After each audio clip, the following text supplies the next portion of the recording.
Good morning. हम लोग का लेसन 9 खत्म हो गया, जिसमें हम लोगों ने महिलाओं की स्थिति और सुधार के बारे में जाना। इसमें हम लोगों ने जाना कि आज से 200-250 साल पहले हमारे भारत में महिलाओं की स्थिति क्या थी। यानी महिलाओं की स्थिति बहुत ही दयनीय हुआ करती थी उसमें, लेकिन हमारे विभिन्न प्रकार के हमारे समाज सुधारक जो निकल कर सामने आए, उन्होंने हर क्षेत्र में, हर अपने जातीय क्षेत्र में, अपने धार्मिक क्षेत्र से निकलकर समाज सुधारक सामने आए और उन समाज सुधारकों के द्वारा कहीं ना कहीं महिलाओं की स्थिति में धीरे धीरे सुधार होते चला गया। जिसमें बहुत सारी ऐसी स्थिति थी जिसमें सती प्रथा, बाल विवाह, विधवा पुनर्विवाह, इस तरह की कुप्रथाओं, कुरीतियों को समाज से दूर किया गया। उसके लिए हमारे समाज सुधारक ने कई प्रकार की समाज की स्थापना की, जिसमें प्रार्थना समाज, आर्य समाज, इस तरह की समाज की स्थापना की और उसके सहारे महिलाओं की स्थिति में सुधार लाने के लिए उन्होंने भरपूर पुरजोर कोशिश की, सफल प्रयास किए। 1829 में हमारे यहाँ सती प्रथा बंद कर दिया गया। 1800 उसके बाद बाल विवाह पर रोक लगा दी गई।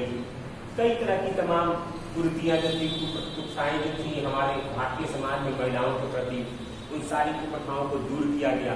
जिस तरह की आडंबर लोगों के द्वारा बना दी गई थी, महिलाओं को दबाया तथा हमारे परिवार में उन सारी कुप्रथाओं कुरीतियों को हटाया गया और विशेषकर नारी शिक्षा पर बल दिया गया।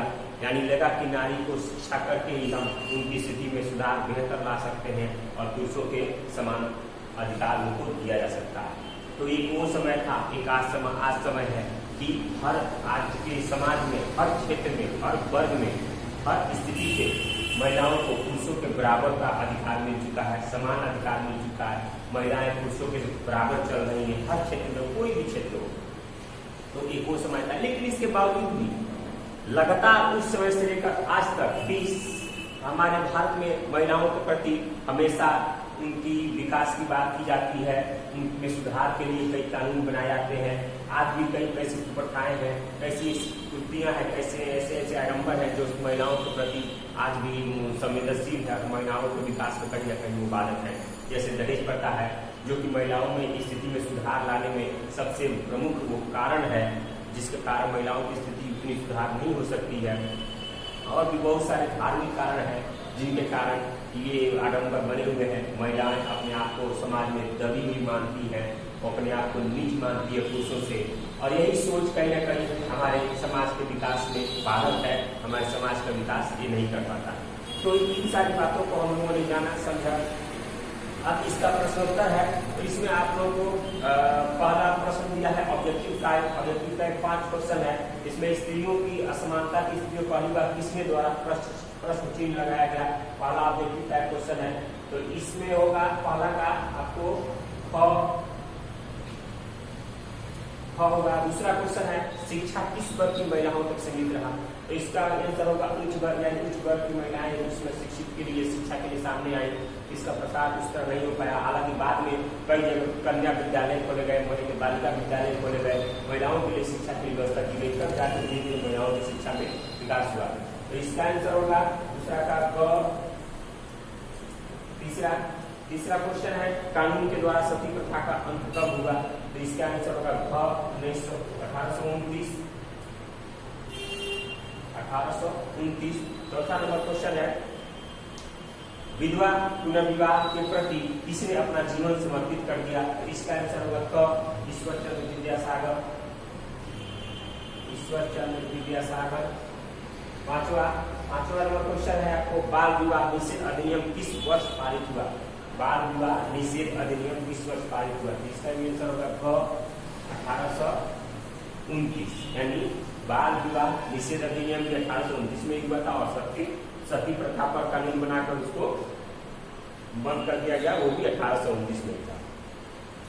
अब है आपको आओ विचार करें क्वेश्चन है, इसमें कह रहा है महिलाओं में असमानता की स्थिति मुख्यतः किन कारणों से थी, महिलाओं में असमानता की स्थिति किस प्रकार थी। यानी कहने का मतलब है, क्वेश्चन कह रहा है कि भारत में महिलाओं की स्थिति पुरुषों के विरोध में किस तरह अलग थी, क्या असमानता थी। तो निश्चित है उस समय महिलाओं को शिक्षा नहीं दी जाती थी, महिलाओं में एक पर्दा प्रथा का पर्दा प्रथा का चलन था, यानी महिलाओं को घर में रहना है, बाहर नहीं निकलना है, बाहर मर्द ही रहेंगे, महिलाएं सामाजिक नहीं होती हैं, महिलाएं शारीरिक स्थिति से कमजोर होती हैं।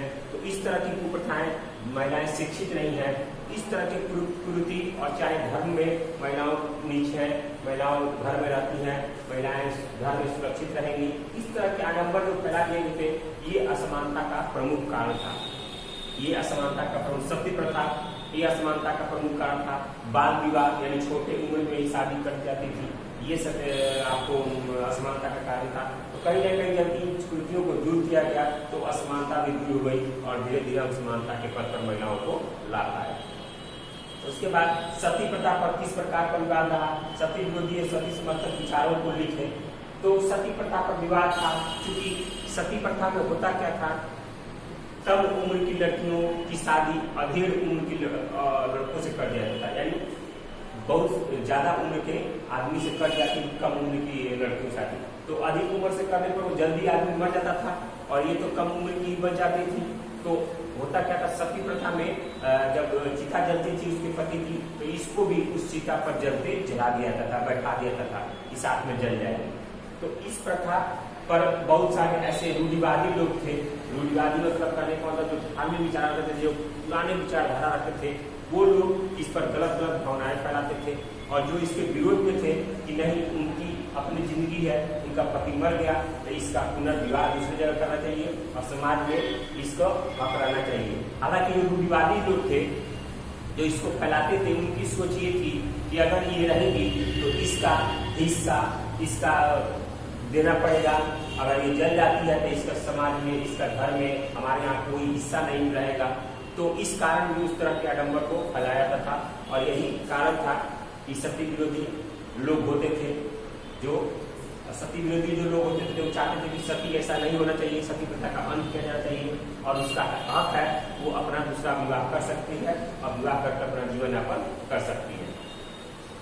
उसके बाद राजा राम मोहन राय के द्वारा महिलाओं से संबंधित किस समस्या के खिलाफ आवाज उठाया गया। तो राजा राम मोहन राय ने सबसे पहले सती प्रथा के खिलाफ ही आवाज उठाया, और उनके द्वारा ही भारत में सती प्रथा का अंत या भारत में महिलाओं की समाज स्थिति में सुधार की सबसे पहले उनको जनक माना जाता है, उन्हीं को श्रेय दिया जाता है, सबसे पहला प्रथम स्थान उन्हें दिया जाता है। और उन्होंने अंग्रेजों से बात करके, अंग्रेजों से उन्होंने विनती करके और इस तरह के कानून बनाए कि जब 1829 में आपको सती प्रथा का कानून बनाकर अंग्रेजों के द्वारा उसका अंत कर दिया गया, और राजा राम मोहन द्वारा ही महिलाओं की शिक्षा पर बल दिया गया और महिलाओं की शिक्षा की स्थिति में सुधार करने के लिए प्रयास किए।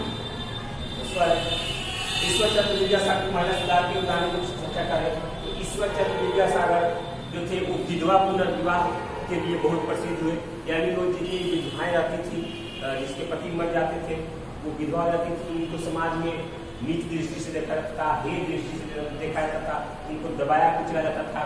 लेकिन जब ईश्वर चंद्र विद्यासागर आए तो उन्होंने विधवा पुनर्विवाह की तरफ ध्यान दिया और उस कुरीति को उन्होंने दूर करने का सफल प्रयास किया, और धीरे धीरे समाज में उन्होंने ये भावना फैला दी कि नहीं, विधवा का पुनर्विवाह होना चाहिए, अगर वो विधवा है, अगर उसकी उम्र है तो उसके दूसरे लड़के से विवाह कर दी जानी चाहिए, जिससे अपना केवल जीवन यापन चलाना चाहिए। और उसके लिए उन्होंने शिक्षा पर बल दिया कि उसको शिक्षित भी करना चाहिए, जिससे कि अपना जीवन यापन वो चला सके। उसके बाद स्वामी विवेकानंद ने महिला उत्थान के लिए कौन कौन से उपाय सुझाए।